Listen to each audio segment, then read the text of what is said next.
there is another phenomenon prevalent in parts of the world experiencing conflict. Researchers have dubbed this phenomenon the silent crisis of male gender-based violence.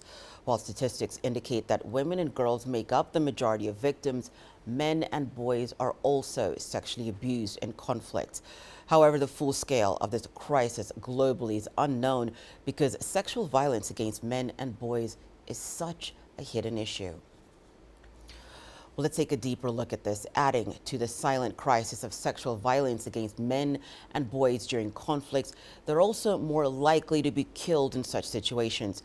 This, according to various studies and reports from journalists on the ground, is because males are often seen as potential soldiers and fighters, and thus a threat to warring sides.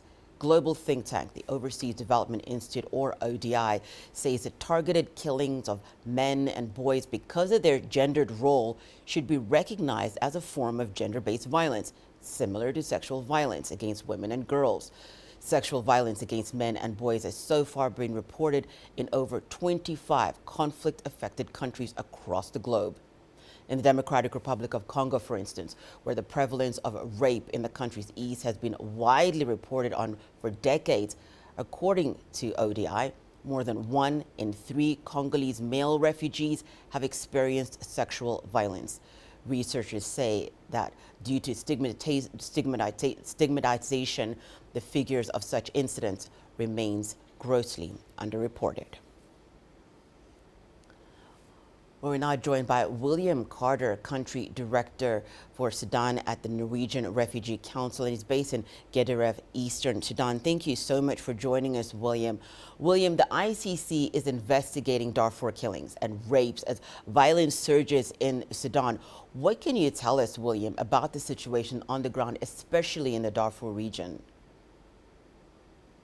Thanks, Hannah. What's happening in Sudan is devastating.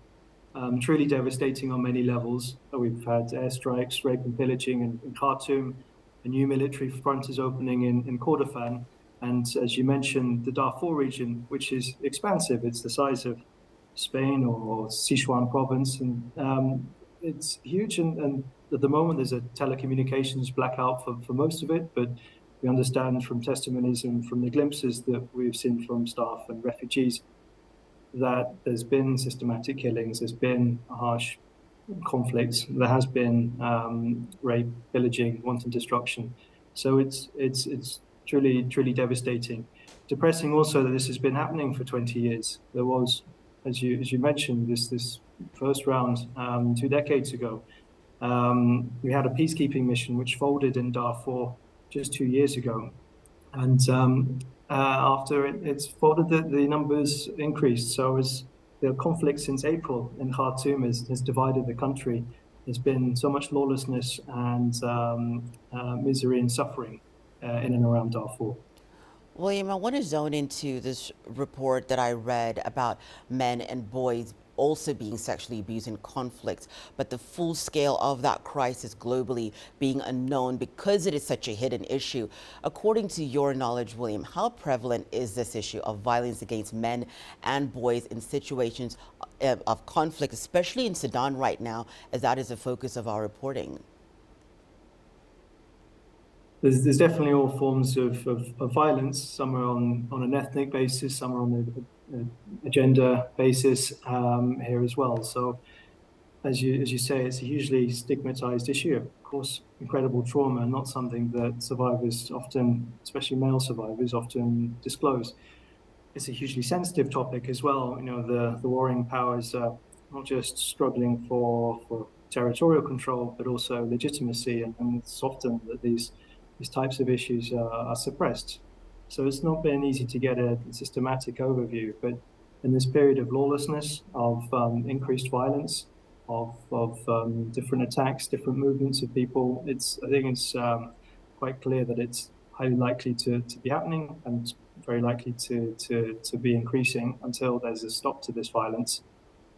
William, one of the things that was really concerning regarding this, in one report published on the ODI.org website, men are reported to have said, and I have to quote this because think that this was so profound in just giving a picture of what is happening. And they say that you keep on empowering our women, and this is a quote from them, but who comes to talk to us about regaining our dignity and listening to our problems?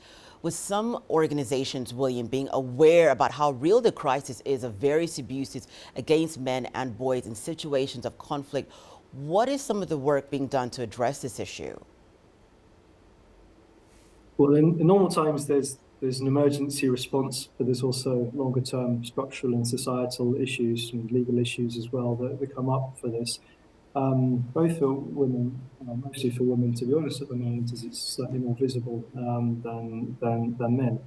I mean, there's care that needs to be given for survivors and their families, medical, legal, emotional, and humanitarian.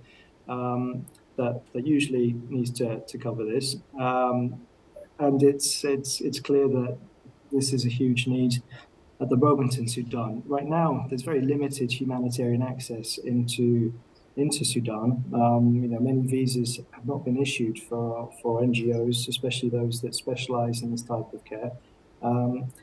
Of course, the security situation in some of the worst parts of Darfur will be problematic. So at the moment, there's very little in terms of service provision. There's some monitoring and documentation. There's what local communities are able to offer. But this is a hugely sort of complex and acute need. We need to get specialist responders back in, and NGOs need to get visas for this. So it's there's work that could be being done, but isn't, to be frank. And yes, there needs to be a pivot. We need to scale up support for women and girls, but also to drive on this less known issue of how men and boys have been affected. William, Organizations like ours. Thank you.